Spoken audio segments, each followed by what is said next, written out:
Morning, everybody. Test it. We're back. Thank you. We'll go ahead with questions for Brandon, so please raise your hand. Yeah, we'll start with Michael Grange. We'll go to Joseph. Brandon, welcome to Toronto, I guess sort of officially, but what makes you the most excited about heading into this season, given what you've been through the last year or so? Getting to play with the guys, learning from Darko, learning from his assistant coaches, and just playing for Canada. It's been a long time since I've been on the basketball floor, so I'm excited just to get out there. So we'll go to Joseph and then Scott. Hey, Brandon. Over here. From the outside looking in, it kind of seems like this is a fresh start for you in a new place after some time off with the injury too. For you personally, does it feel like that? And what about that excites you? Like, is there a part of your game that you think maybe hasn't got enough attention that you're excited to show off, or your personality? I don't know, something. But what about that fresh start? I think just being with the energetic guys. When I came here in February, I never noticed how hard the guys played. Like on the defensive end, transferring to the offensive end.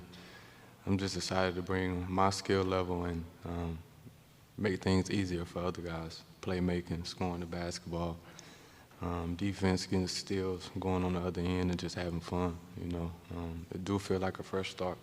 All the new faces, new coaches, learning new things. So hopefully I can show my full game. Thanks. So we'll go to Scott and then down to Josh. Great. What's up, Brandon? Now that you're, finally healthy, getting a chance to kind of hang out with the guys, is there anything that surprised you about, the team, the roster that the guys have together right now? One thing that surprised me is RJ. I thought he was just a gunner. I thought he just shot the ball a lot. But watching this game and seeing him work throughout the summer, I've seen what he works on and how it transfers to the game. And he's steady. Scoring the basketball on the defensive side, he's aggressive. And he's a guy that doesn't complain about not having a basketball. It kind of attracts to him. And he's been showing me a lot this summer. He's gotten better over the summer. So Josh and then Doug. Hey, Brandon, welcome. Back in February, you mentioned that you feel like because of the injury, some people have forgotten about you, forgotten who you are. How does that make you feel? And does that motivate you to come back and prove people wrong and show people, remind people who you are? I think rather than proving people wrong, it's just proving to myself who I am. Stepping into a new role, new teammates, new coaches, having the responsibility of being my best self every day and winning basketball games. I think that's the most exciting part for me. I think when you go try to prove yourself to other people, it never works out. So just trying to be my best self every day and step into the game, having fun. So Doug and then Ryan and then our new friend from the Daily Hive. Brandon, it's Doug Smith from Toronto Star. It seemed a lot of enthusiasm that you and RJ and Scotty could work together as a threesome. Why do you think so? What have you pause seen? On that. Now you keep going. Why do you think it'll work out so well? I think we're all pretty selfless. You see Scotty on the defensive end and him attacking on the offensive end. Just mentioned RJ being selfless. I think everybody is selfless, and we'll step into a role trying to do whatever it takes to win. So we're going to Ryan here. Hey, Brandon. IQ also had kind of an injury-marred year last year. I think a lot of people have kind of forgotten about him. What have you seen from him, and how do you think you'll complement Emmanuel? Emmanuel? Yeah. He's been good over the summer, too. I got a chance to watch him in February when I got here, how he controls the basketball game, getting his teammates involved. He's speaking up in practices and making sure his voice is being heard. So, it's important for him to be a leader on our team. He has the basketball. He's going to get everybody involved, and he's going to score too. So he's an important piece for our team, and he's been really good this summer and leading up to training camp. So Daily 5, then to Lindsay, and then to John. Hey, Brandon. Sam from Offside. It's been about 6 months, give or take, since you've been in Toronto. Just wanted to know what was the most surprising thing you've learned about Toronto, or some of your favorite moments you've had already.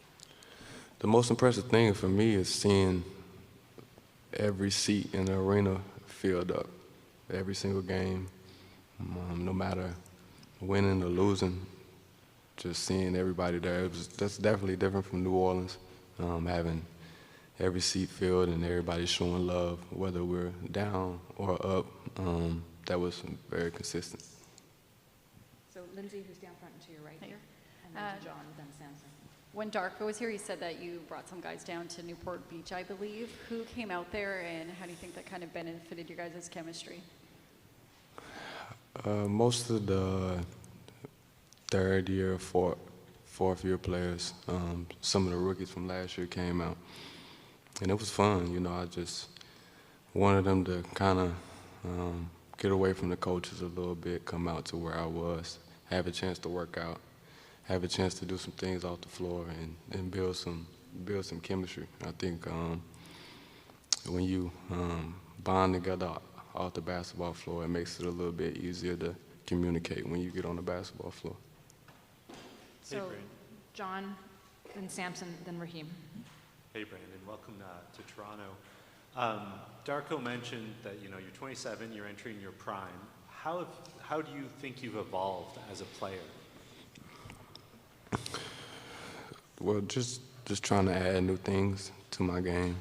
Coming into the league, I wasn't able to shoot the three ball at all because I wasn't strong enough to get it to the rim. So I attacked downhill and shot the mid-range shot. I still do the same thing, but just adding the three ball to my game. I think coming here, I know Darko speaks a lot about defense, so he's going to be on me a lot about the defensive end and trying to make my game complete. So just learning each year some things that I can add to my game, some things that I can work on and continue to evolve. Samson, Raheem, then Will. Hey, Brandon, just over here. The Raptors were a team that struggled relative to the league to score with the ball in their hands.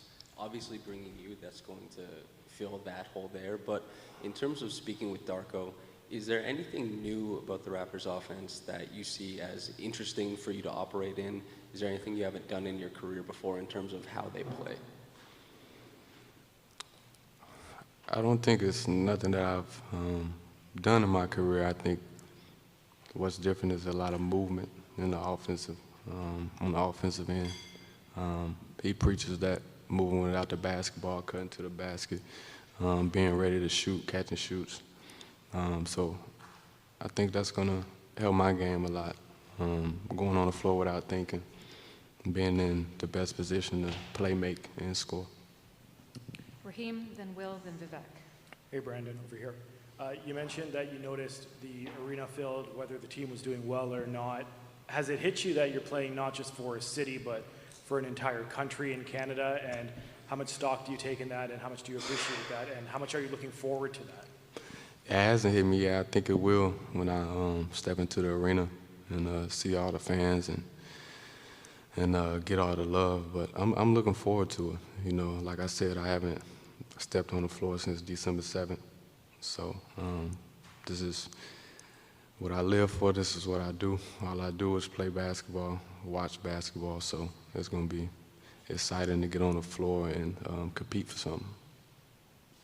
Will, Vivek, and then Ez. Hey, Brandon. If you can get the ball anywhere on the floor, where would you like the ball, and also what's like your go-to shot for people who haven't seen your game as much here in Toronto? I won't give too much, but I'm gonna catch it on the elbow. or well, depending on what we need, but I want to catch it on the elbow and some type of fadeaway. Go ahead, Vivek. Hey, Brandon, right here. Obviously, a lot has been made of what you will add to this team as a scorer, but both Bobby and Darko have spoken about how your passing is underrated. Why do you think your passing is underrated, and what do you think Darko's system can do to help bring that up? I just don't think they expect me to pass the basketball when I got it. But you know, I like to set the table. I like when everybody is involved. When everybody is involved on the offensive end, you get everything on the defensive end from them. They build confidence, and it's easier, like I said, to communicate on the defense and offensive end when everybody feels involved. So it brings a different energy to the team when everybody's sharing the ball and making the correct plays. And we'll finish up with S. Sorry, Vivek, if you have a follow-up, you need a mic, because otherwise people can't hear you online. Did you ask the question? Yeah. Okay. It was part of my question. Yeah, it just specifically on what Darko's system can do to bring out your passing. I guess put me in a good position. I'm a good passer out of pick and roll. I see the floor very well, so when I'm driving to the lane, kick outs to threes, dropping it down the yak, I just see a lot of passes on the floor. Thanks. Now we'll finish with S. Hey, Brendan, right here. You mentioned earlier, and Bobby Webster on Friday mentioned that you're a hooper's hooper, and that some of the joy that he gets is from watching you work and watching your regiment, the way that you practice on a day-to-day basis. Where did you get that from? Where did you develop that over your time? You've had a chance to work with a lot of vets and have good vets around you. How does it feel to be one of the vets on a younger team now? I think I got it from just being in the gym at an early age. My dad ran a rec gym 5 minutes from my house, and I went there after school every day. I went there on the weekends. I woke him up sometimes at midnight on school days and went back to the gym knowing that he had to be to work at 4 o'clock in the morning. So I just loved the game. That was my safe haven in the neighborhood that I was in, and a lot of my friends were there. Even when my friends weren't there, I just wanted to be there. And it's just been everything for me. It helped me feed my family. It brings joy, and it's just fun. Thanks very much, Brandon. Thank you, everyone. Thank you.